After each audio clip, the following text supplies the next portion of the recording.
जितेंद्र भाई देखिए, संजय जी ने कुछ चीजें कही हैं, निराशा है, हो सकती है क्योंकि सबके अपनी अपनी राय है, लेकिन यहां पर कुछ चीजें ऐसी हैं जो नए तरीके से आने की बात हुई है।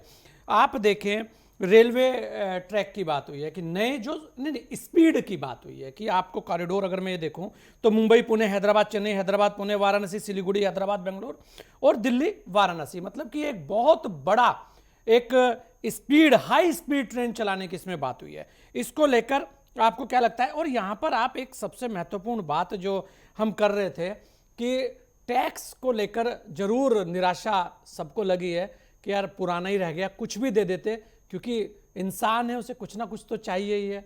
और एक यहां पर जो बहुत बड़ी बात हुई है, ये कहा गया है कि दंडात्मक जो कार्रवाई होती थी उससे अब इसको बाहर करने की बात हुई है। दुजेंद्र भाई, इसे कैसे आप देखते हैं? क्या लगता है आपको कि टैक्स सुधार की, क्योंकि इस बजट में सुधार बहुत सारे हैं, आप देखें हर चीज सुधारने की कोशिश हुई है, और सुधार जब बहुत सारे हो जाते हैं तो चैलेंज बहुत सारे बढ़ जाते हैं दुजेंद्र भाई, आरोप बहुत ज्यादा लगने शुरू हो जाएंगे। जी। धन्यवाद संजय जी, और आपके दर्शकों को मेरा नमस्कार। तो ये जो इनकम टैक्स और ये जो इशू है, मुझे लगता है अभी इनकम टैक्स की जो हम्म। छूट दी गई थी, मुझे लगता है 1 साल पहले ही हुई है।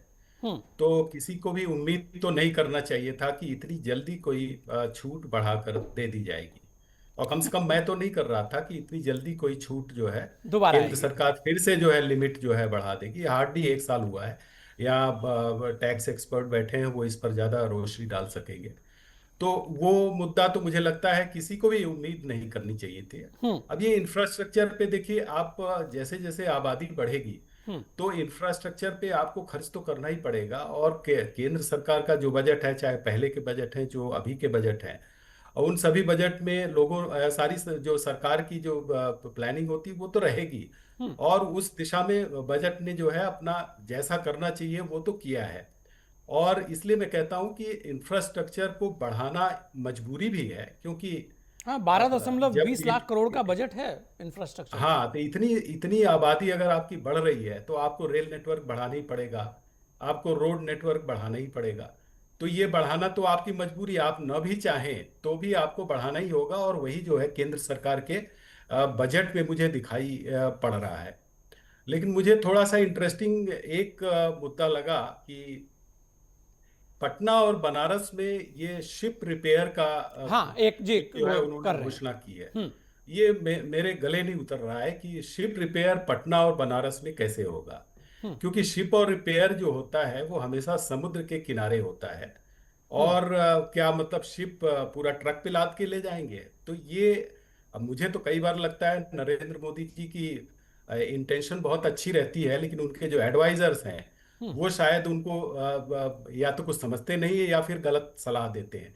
तो ये नहीं, ऐसा हो वित्त सकता है ना मंत्रालय को ये द्विजेंद्र साफ भाई करना की चाहिए जो कि शिप की जगह ये वो जो छोटे जहाज चल रहे हैं, जो कह रहे हैं कि वो पटना बनारस की जो गंगा, क्योंकि वहां पे तो मेरे हिसाब से तो गंगा ही नहीं जा रही वो है, अगर संजय भाई मैं ठीक हूं तो गंगा का ही बड़ा विस्तार है उधर, तो वहां जो नहीं वो चलेंगे देखो छोटी छोटी, एक वो शायद उसमें रहे, या उनके आपके पार्ट्स वहां पर आप रिपेयरिंग होके लोड होके जाए वहां पर।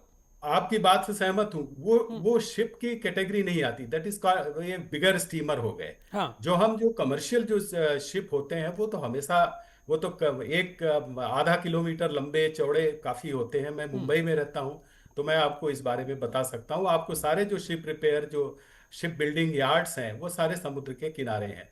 तो ये मुझे थोड़ा सा समझ में नहीं आया। इस पर जरूर केंद्र सरकार को स्पष्ट करना चाहिए। हम्म। दूसरी बात यह है कि अब हमारे जैसे जो मिडिल क्लास लोग हैं, इस तरह के बजट से कुल मिला के उन्हें कोई फायदा तो होता नहीं है। हम्म। आमतौर पे मैंने जो देखा है कि मिडिल क्लास तो टैक्स ही देता है। और एक तीन चीजें बहुत अच्छी की हैं केंद्र सरकार ने, कि उन्होंने जो एयरक्राफ्ट के पार्ट्स और कंपोनेंट्स सस्ते किए हैं, उससे हमारे जैसे लोगों के लिए हवाई जहाज खरीदना शायद सस्ता हो जाएगा। जूते वो भी एक सस्ते हमारे हुए हैं। लिए अच्छा हो जाएगा। और दूसरा उन्होंने एक कहा है कि अगर आप बहुत टेंशन में हैं तो आप जो है आंध्र प्रदेश चले जाइए, वहाँ बर्ड बर्ड का कोई कोई वॉचिंग सेंटर बनाने वाले, ट्रेल बनाने वाले हैं। हाँ। तो आप टैक्स देते देते अगर आप परेशान हो गए तो जो बर्ड ट्रेल है हम्म। वहां चले जाइए, थोड़ा सा अपना टेंशन दूर कर लीजिए। तो ये भी एक अच्छी घोषणा नहीं दुजेंद्र मैं भाई, समझता हूँ। एम्स दिए हैं तीसरी आपकी बात, एक और आयुर्वेदिक घोषणा एम्स सुन, की बात हुई है। मतलब एक और घोषणा जो, सुन लें। हाँ, एक आयुर्वेदिक और एम्स की घोषणा जो मैं बात कर रहा था दुजेंद्र भाई, क्योंकि जी पुरानी चीजों की तरफ जा रहे हैं। आपने कहा कि पुरातत्व को लेकर भी बात हुई है, पर्यटन के नए केंद्र बनाने की बात हुई है, चाहे वो पूर्वोत्तर में हो और चाहे वो उत्तर भारत में हो हम्म, या पूरे भारत में कहीं भी हो, उसकी बात हुई है। तो क्या वास्तव में सरकार ये चाह रही है कि जो हमारी पौराणिक चीजें थी, क्योंकि वैदिक काल को अगर हम देखें तो धन्वंतरी की बात होती है हमारे यहाँ, तो बहुत सारी चीजें आपके सामने रहती हैं। ऐसे में ये कितना बड़ा असर डाल सकती है? क्या लगता है आपको कि जो एम्स बनेंगे, जो आयुर्वेदिक एम्स बनेंगे, वो कोई बहुत बड़ा एक बदलाव ला सकता है?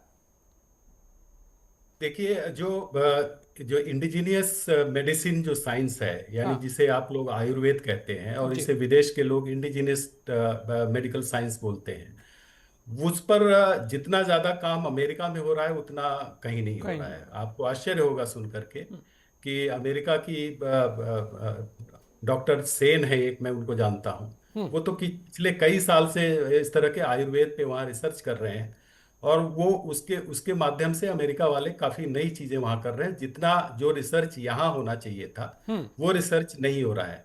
तो आप एम्स जब बनाते हैं तो एम्स के साथ साथ ये सिर्फ अस्पताल का मामला नहीं है।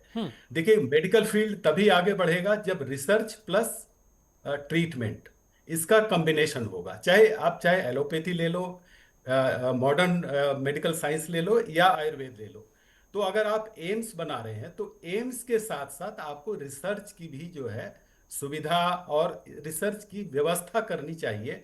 उसके बाद ही आपका आयुर्वेद या जो आयुष है या जो भारतीय जो चिकित्सा पद्धति है, ये पूरी दुनिया में और खुद भारत में उसका लाभ मिलेगा और नई दवाएं आएंगी। आज अब एम्स सिर्फ सिर्फ बना के, और जो अगर आप वहीं पे आप जो है एलोपैथिक दवाइयां देने लगेंगे तो उस एम्स का अर्थ नहीं रह जाएगा।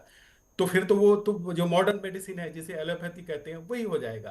तो ये सोचना, ये क्लियर करना बहुत जरूरी है कि अगर आप 5 एम्स बना रहे हैं तो you should also think about कि कैसे रिसर्च उस पर हो, कैसे उस मेडिसिन को यूज करके हम लोगों को ठीक करें। एक ये दुजेंद्र भाई, बात। चालीस फिर आपको जो 40,000 पर्यटन का करोड़ कहा, सेमीकंडक्टर पर बात हुई है।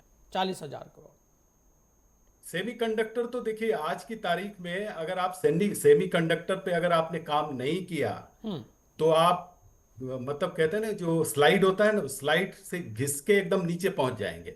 सेमीकंडक्टर आपके कंप्यूटर के लिए चाहिए, मोबाइल के लिए चाहिए, एरोप्लेन के हाँ। लिए चाहिए, ट्रेन के चाहिए, हर जगह सेमीकंडक्टर चाहिए। आज सेमीकंडक्टर आज सबसे ज्यादा जो है चाइना और कोरिया इसीलिए वो आगे हैं क्योंकि उनके यहाँ वो जो जो रॉ मटेरियल है वो बहुत ज्यादा है, तो इसलिए वो आगे हैं। बिना सेमीकंडक्टर के जो प्लान है, उनकी फैक्ट्रीज हैं, जब तक आप उन पर काम नहीं करेंगे तब तक आपका अरबों खरबों जो विदेशी मुद्रा है वो बाहर जाती है। तो ये तो अच्छा काम है, कोई भी सरकार हो वो अगर सेमीकंडक्टर को लेकर के काम करती है, उसको बजट एलोकेट करती है, तो that's a very good move कि उसको उस पर रिसर्च करना चाहिए, माइनिंग होना चाहिए। सबसे बड़ा जो रेयर अर्थ मिनरल्स हैं उसकी माइनिंग एक सबसे बड़ा टेंशन वाला और सबसे बड़ा जो बहुत बड़ा काम है, जो भारत में थोड़ा सा भी कम है, उसको बढ़ाने की जरूरत लगती है मुझे।